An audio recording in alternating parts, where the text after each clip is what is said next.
depois do feriado, será que mentiram pra você sobre Tiradentes?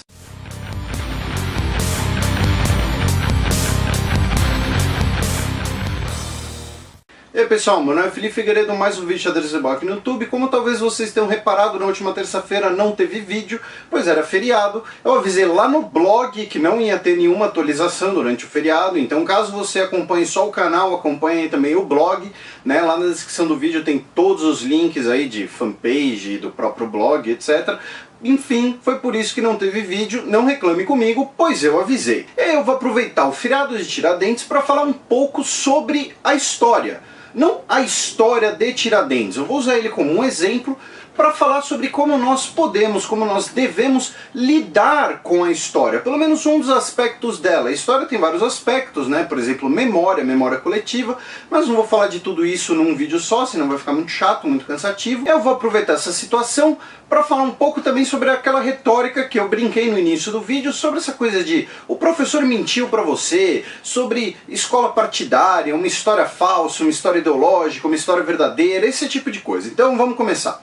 De Tiradentes tem pra ele um feriado. Primeiro vamos falar do que se sabe sobre Tiradentes. Ele foi um comerciante militar e dentista nascido na região das Minas Gerais durante o domínio português. Ele nasceu em 1746, não se sabe o dia exato, tem apenas a certidão de batismo dele. Ele fez parte de um grupo que, contra os abusivos impostos da coroa portuguesa e contra a própria dominação do rei português na região das Minas Gerais, pretendia separar a região e torná-la uma república independente. O movimento deu errado, seus integrantes foram presos e julgados, e ele foi o único executado.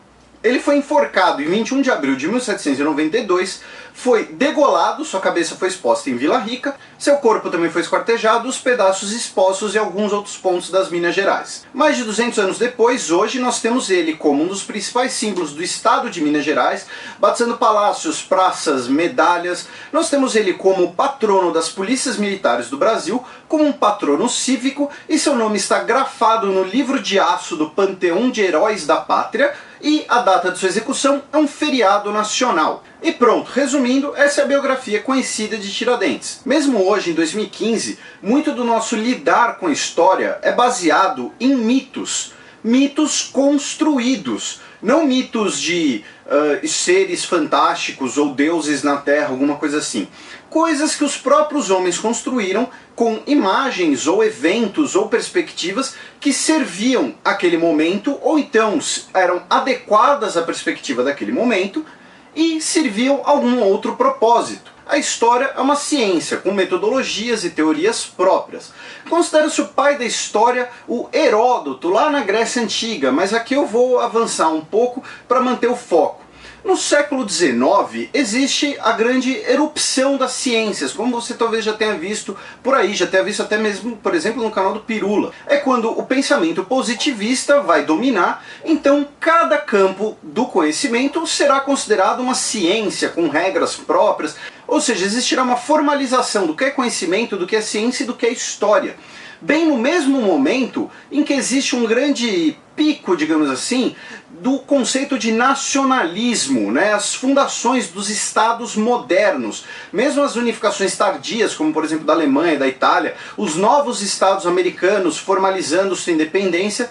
Então uma coisa vai se juntar à outra. A história, no seu início como ciência moderna, terá um grande caráter de nacionalismo e de formação e de justificação dos estados nacionais. No Brasil isso será expresso na criação do Instituto Histórico Geográfico Brasileiro, o IHGB, que existe até hoje. Criado em 1838, tendo como seu patrono o imperador, a função do IHGB, por assim dizer, vai ser de fomentar o conhecimento e a pesquisa sobre a história, sobre os lugares e os povos do Brasil, especificamente para explicar o que é Brasil e, mais ainda, criar o que é o Brasil. Já que em 1838 a gente estava saindo, por exemplo, do período das regências, várias rebeliões regionais, não existia um conceito do que era o Brasil. Lá na descrição tem o site do IHGB, Eu também coloquei uma referência sobre um cara chamado Francisco Adolfo de Van Hagen, um cara que foi o primeiro historiador brasileiro, por assim dizer, e que vai produzir muita coisa baseado nesse pensamento positivista de um outro historiador alemão chamado Ranke, que eu também coloquei um pequeno link lá, da história centrada nos povos, nos grandes feitos, nos grandes indivíduos. Ou seja, um pensamento que vai levar a uma criação de uma história, não a pesquisa, a investigação, mas você juntar diversos elementos para contar uma narrativa que você já quer contar, você já quer embasar. E aí, onde entra Tiradentes nisso? Tiradentes, durante o Império, nem sequer era conhecido direito. Ele era basicamente um criminoso que foi executado por se levantar contra a monarquia. E o país era uma monarquia descendente dos mesmos reis de Portugal que executaram esse cara. Mas aí nós temos a fundação da República, que foi basicamente de um dia para o outro. Ela não tinha muito embasamento, muita justificativa. Mais ainda, existia um grande pensamento monárquico pelo país. Muita gente queria a volta da monarquia, ou então era pelo menos mais simpática a ideia de ter um rei. Foi proclamada a República, minha gente! Então vamos pegar esse cara de um século antes, que foi executado por se levantar contra a monarquia em prol da república e transformá-lo num mártir, num mito que embasa o pensamento republicano. Ou seja, Tiradentes virou um feriado, virou uma referência nacional, especialmente para justificar a república e demover as pessoas que ainda gostavam do pensamento monárquico. Só que, como vocês viram, não tinha muita referência sobre Tiradentes. Então você cumpre a lacuna com uma série de alegorias para embasar a sua visão. Então, por exemplo, vai surgir o retrato do Tiradentes como um cara barbudo, né, parecendo quem? Jesus Cristo. Sendo que, para começar, ele era militar da província, como se fosse a polícia militar de hoje. Então o máximo que ele poderia ter era um bigode. Segundo, quando as pessoas eram presas antigamente, raspavam todos os pelos do corpo para diminuir a chance de infestação de piolhos. Então, quando ele foi para a forca, ele estava absolutamente, completamente careca, sem bigode, sem barba, nada. Lá na descrição do vídeo eu coloquei a sentença do Tiradentes, que é uma coisa bem forte, bem impactante. Só que é basicamente um dos poucos registros escritos que a gente tem sobre ele. Não se sabe se ele deixou descendência, não se sabe quase nada sobre a vida dele. Tanto que apenas pegaram o Tiradentes e transformaram ele em mito, que o movimento a qual ele fazia parte continuou-se a ser chamado Inconfidência Mineira. Primeiro, pouco se fala, ou se falou na época, sobre os vários membros do movimento que foram perdoados, especialmente por serem ricos ou terem posses, né? O único executado foi o pobre da história, para variar. Segundo, não era, por exemplo, um movimento contra a escravidão, já que boa parte dos membros eram donos de escravos. E terceiro, continuou-se a chamar o movimento de Inconfidência Mineira, que era o nome que era utilizado durante a monarquia. E é um termo negativo. Inconfidência é quem trai a confiança. As pessoas traíram a confiança do seu rei. Esse foi o principal crime, o crime de lesa majestade. Ou seja, simplesmente pegaram o único cara executado por ter se voltado contra a monarquia e transformaram ele num herói nacional do dia para a noite. Agora vejam, para aquele momento era uma interpretação válida. Porque se pensava sobre história, sobre o papel da história, sobre a sociedade e a política brasileira, era uma interpretação válida. E a história, como ciência, ela muda. Surgem novas teorias, coisas são provadas, desprovadas, coisas se tornam obsoletas. Então depois disso vieram várias maneiras, várias perspectivas e teorias de se enxergar a história.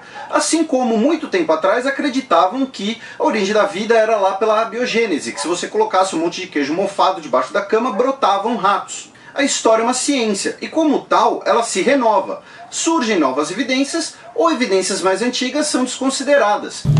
Science with 1000 details. Eu vou dar dois exemplos sobre isso. O primeiro é de um livro chamado Sobre História, do historiador inglês Eric Hobsbawm, que às vezes atrai uma certa polêmica por ser ostensivamente comunista. Lá na descrição do vídeo eu coloquei um link para a versão de bolso desse livro, é um livro de fácil leitura, se você gosta de história é a minha recomendação. Pois bem, lá o Hobsbawm conta em uma palestra que estava falando justamente desse papel nacionalista da história, sobre alguns textos medievais que foram usados para justificar e embasar a independência da República Tcheca. E depois ficou-se provado que esses textos eram forjados, eles não eram medievais, foram produzidos no século XIX, falsificados. Outro exemplo, durante muito tempo contou-se a história de que Dom Pedro I teria jogado a imperatriz pelas escadas, ela teria sofrido graves fraturas e isso mostrava como ele era um cara violento, um cara estúpido, um chuco. Essa história inclusive é repetida e é central em um livro que é bem famoso e que depois eu vou até citar de leve por aqui. Recentemente exumaram os corpos da cripta lá no Palácio do Ipiranga, aqui em São Paulo, fizeram uma série de exames e viram que o esqueleto não tinha nenhuma fratura. Aquela história era um boato que ganhou tanta força, mas tanta força com um propósito, que virou, entre aspas, história, com H maiúsculo. Agora outro exemplo. A história, apesar de suas metodologias, suas teorias, como qualquer ciência, ela também pode ser colocada a serviço do presente, inclusive a serviço de uma ideologia presente. E hoje, ideologia tem um contexto muito negativo. Mas, por exemplo, alguém que esteja disposto a preservar espécies em extinção pode usar exemplos históricos de como a ação humana causa a extinção de alguns animais, como o pássaro dodô. Um cara chamado Tony Judt, ele escreveu num livro chamado Reflexões sobre um Século Esquecido, que é um livro sobre o século XX. Em um dos capítulos ele faz uma reflexão sobre o papel dos intelectuais na Guerra Fria e como aquele contexto de embate ideológico era bom, porque fomentava a produção intelectual e o conflito de opiniões, de perspectivas, de teorias. Ele mostra que após a Guerra Fria, com a falsa ideia de que nós tivemos um lado vencedor, esse embate de ideias acabou enfraquecido. E agora chegamos onde eu queria chegar depois dessa recapitulação sobre Tiradentes, o papel da história em determinado período e a história como ciência. Por conta da falta de noção popular, que a história é uma ciência e por isso ela muda progressivamente, fica-se com a noção de que a história às vezes ela é feita para te enganar. E é um pensamento que hoje é muito utilizado no marketing para vender muita coisa. Aí tem site, tem página dizendo justamente isso que eu falei, que o professor mentiu para você. Vai ter gente querendo vender livros sobre a história politicamente incorreta, porque teriam escondido a história politicamente correta. Gente querendo vender livro, dizendo sobre história politicamente incorreta, fazendo uma vulgarização baseado no fato de que teriam escondido a história de você. Ou então vender livros com um monte de adjetivos, falando em rainha louca, em escocês filho da mãe, em cara covarde, esse tipo de coisa. E agora eu sei que esse não é um canal de compras, mas ele terá o seu momento dica de compra. Quando você se deparar com um livro de história, de geografia, de política, que tem um monte de adjetivos na capa, como louco, covarde, despreparado, preparado, competente, heróico, ou então aqueles termos como verdadeira história, a história secreta, a verdadeira história secreta, a verdadeira história real, qualquer coisa desse tipo, passa longe. Sério, por favor. Voltando à nossa programação normal, esse é um tipo de livro que é baseado nessa falsa ideia sobre a história, de que as pessoas estão te enganando, ou então que a história é uma coisa só, ela é uma coisa verdadeira, não tem interpretações, não tem metodologias, não tem teorias. Inclusive, podem reparar, dificilmente o autor desse tipo de obra é formado em história, é historiador, alguma coisa assim. Aí no fim das contas faz uma vulgarização do conhecimento, que é você pegar uma coisa e simplesmente resumir uma coisa que vira até errada. Inclusive eu escrevi um texto sobre tráfico de africanos lá no blog, tá lá no link, fazendo um paralelo com um desses livros aí supostamente best-sellers.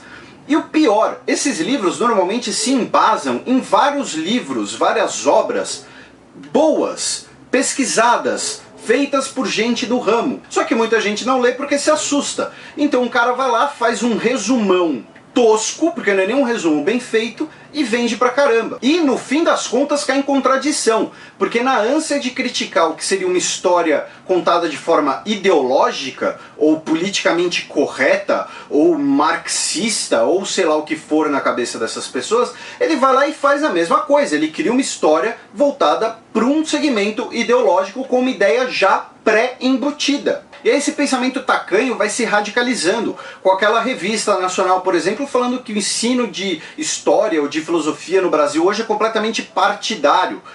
Podem ter professores partidários, mas isso é porque o cara é um mau professor, é um mau intelectual. Não porque o conteúdo é partidário, é ideológico. Até porque, como eu disse, celebrar o dia de Tiradentes já é ideológico por si só. Dia de Tiradentes tem pra ele um feriado. Então qual a melhor saída? A informação, a boa informação, não texto charlatão ou aquele programa ruim de 20 minutos no YouTube feito por um cara qualquer. E aí, com essas diversas informações que obviamente vão chegar em você já mais elaboradas, a não ser que você seja um historiador acadêmico que vai lá pesquisar a fonte primária. Mas a partir dessas várias informações, você fazer conflitos dessas múltiplas interpretações possíveis, que é a base da palavra história, que em sua origem grega tem o mesmo significado de inquérito, investigação, você fazer um conflito de fontes, de dados, de diferentes interpretações sobre um mesmo acontecimento. Não vai ter uma fórmula mágica, um conteúdo pronto que você simplesmente aceita e acabou. Vocês querem um exemplo bem concreto e bem real disso? Recentemente, justamente por conta do feriado Tiradentes, teve um cartoon da Laerte sobre o Tiradentes e um balão escrito gritando "Vai pra Cuba". Ou seja, estamos falando ali de um cara revolucionário, de um cara, um policial que foi contra a legalidade, contra a defesa do legalismo, um cara que era contra o regime vigente, no caso a monarquia, um cara, enfim, que era contra o establishment, o que estava estabelecido em sua sociedade. Aí outra pessoa fez uma charge da charge, com as pessoas gritando pro Tiradentes que ele era coxinha, que o imposto nem era tão alto assim, esse tipo de coisa. Ou seja, mostrando uma faceta do Tiradentes como um cara que lutou contra os impostos, contra o aumento de impostos, e fazendo um paralelo com as pessoas de hoje que gritam contra a carga abusiva de impostos do governo, contra a falta de retorno desses impostos. Você pode concordar com uma, discordar da outra, concordar com as duas, mas o fato é, ambas são plausíveis. Agora, para entender por que elas são plausíveis, aí voltamos, você precisa se informar, fazer esse conflito. Quer dizer, tem coisa que você estuda só porque o professor mandou. Então é isso aí, espero que vocês tenham gostado, espero que tenha sido interessante. Não é muito comum eu falar de história do ponto de vista acadêmico aqui, né? Caso vocês tenham gostado, caso vocês achem interessante, querem mais disso, comentam aí, fiquem à vontade. Comentários, dúvidas, críticas, sugestões, xingamentos também, fiquem à vontade, espaço nos comentários é de vocês. Antes de ir embora, não esquece de se inscrever no canal. Valeu, até semana que vem.